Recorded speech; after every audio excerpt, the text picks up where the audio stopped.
की सच्चाई सच छुपने नहीं देंगे। जय भीम, जय भारत, जय संविधान, आदाब, सत श्री अकाल। मंच पर मौजूद तमाम मेरे वरिष्ठ और सम्मानित अतिथिगण,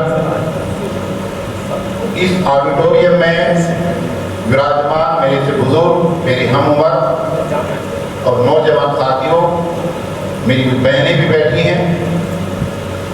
आज के ऑर्गेनाइजर भाई हाफिज गुलाम सरवर साहब, दोस्तों, जिस सब्जेक्ट को लेकर के हम आज यहाँ पर विचार विमर्श कर रहे हैं, ये विचार विमर्श करते करते हमें आजादी के 75 साल हमने निकाले। बात यह कि समाधान क्या है? भाई, समस्याओं के ऊपर तो रोज सेमिनार हो रहे, रोज प्रोग्राम हो रहे देश के अलग अलग कोने में। सवाल यह है कि इन समस्याओं के समाधान क्या है? मॉब लिंचिंग तो 2014 में जैसे ही आरएसएस की सरकार हुई तभी से शुरू होगी, और मॉब लिंचिंग हुई नहीं, मॉब लिंचिंग कराई जा रही है, जानबूझकर कराई जा रही है, ताकि इस देश के हिंदू कहे जाने वाले समाज को यह मैसेज दिया जा सके कि मोदी जी ने कुछ लोग किया या नहीं किया, पर टोपी वालों को ठिकाने लगा दिया। इस वाहवाही को लूटने के लिए ये सरकार जानबूझ के इस तरीके की घटनाएं करा रही है। मॉब लिंचिंग करने वाले लोगों को मालाएं पहनाई जा रही है, उनकी तारीफ की जा रही है, उनको बड़ी बड़ी कंपनियों में नौकरियां दी जा रही हैं, तो मॉब लिंचिंग हो नहीं रही, ये अचानक नहीं हो रही, ये एक सुनियोजित षड्यंत्र के तहत हो रही है। जो बुलडोजर संस्कृति है, बुलडोजर तो पहले भी थे, बुलडोजर तो और प्रदेशों में भी है, लेकिन उत्तर प्रदेश में क्या होगा? ये सब सियासत का खेल हो रहा है। एक मेरे साथी भाषण देकर के चले गए, उन्होंने अपनी बात रखी थी, पर मैं उनकी बात का पुरजोर समर्थन करता हूं कि इन तमाम समस्याओं का समाधान दोस्तों इस देश में तब तक नहीं हो सकता जब तक इस देश के दलित और मुस्लिम मिलकर के सियासत की तरफ नहीं बढ़े, तब तक नहीं हो सकता। अब देखिए, जय श्री राम का नारा लगाने वालों को हम हरा रहे हैं। मेरी बात पर गौर करिए, मैं दिल्ली की बात कर रहा हूं। जय श्री राम का नारा लगाने वालों को हम हराना चाहते हैं, और जय हनुमान जी कहने वाले को जिता रहे हैं। भाई, बात तो दोनों एक ही है, जय श्री राम का और जय जय हनुमान का। एक पार्टी कहती है इस देश के अंदर कोई मुस्लिम ऐसा नहीं है जिसको सांसदी का टिकट दिया जा सके और जिसको संसद के अंदर भेजा जा सके। यही तो कहते हैं आरएसएस और भाजपा। भागीदारी सियासत के अंदर नहीं होगी तब तक हमारी समस्याओं का समाधान नहीं है।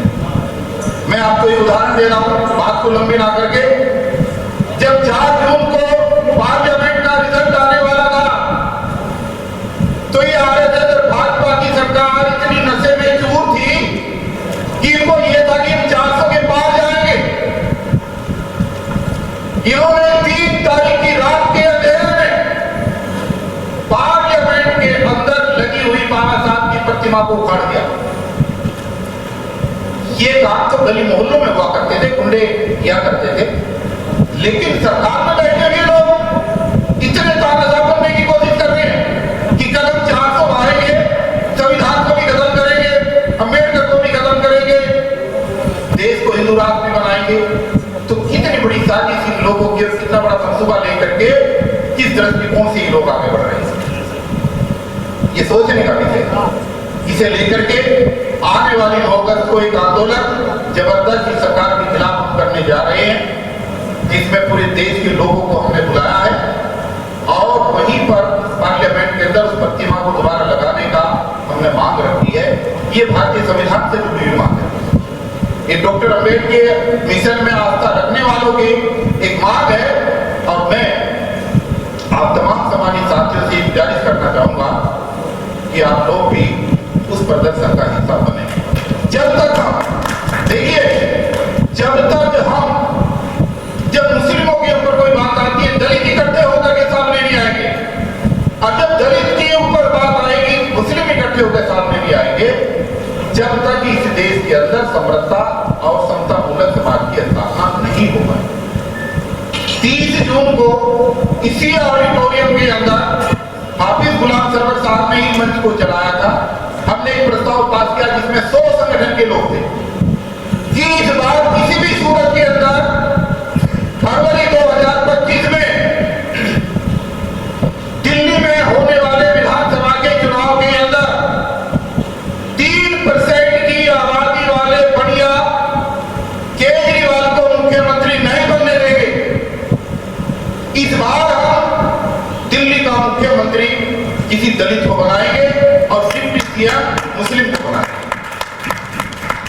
बीच में भी परामर्श हुआ और इसमें कुछ बदलाव हुआ, वो बदलाव मैं आपको बता देना चाहता हूं। और बदलाव ये हुआ कि मुख्यमंत्री दलित ही क्यों, मुख्यमंत्री मुस्लिम भी तो बन सकता है। जब बराबर की आबादी है, अगर 20% आबादी दलितों की है और 15% मुस्लिमों की है, तो फिर रेगुलेशन ये पास हुआ है कि दलित हो या मुस्लिम हो, इन्हीं दो में से मुख्यमंत्री बनेगा और हम गली गली जाएंगे।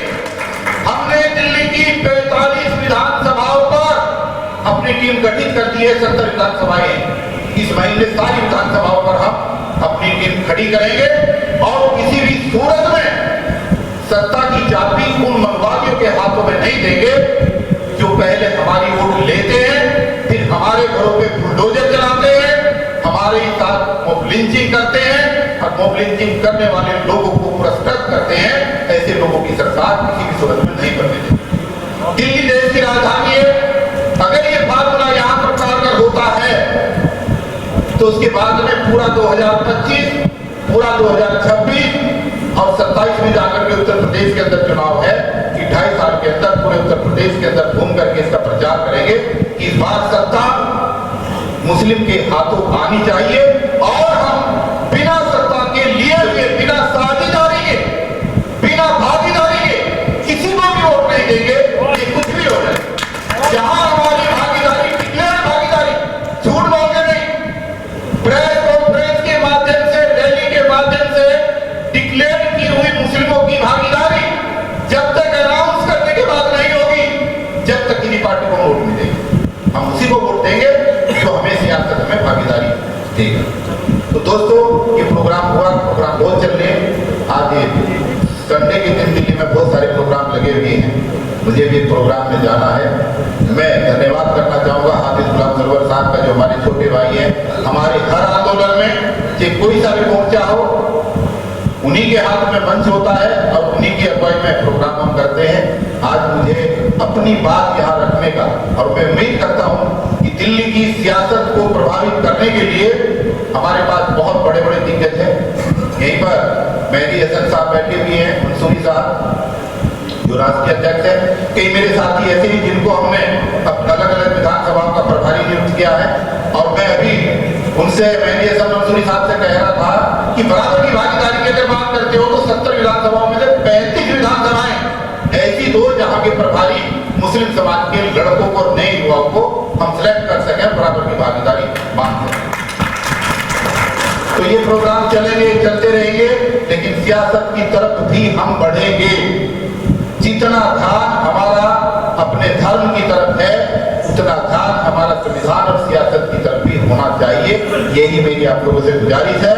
और भाजपा को हराने की जिद छोड़ दो,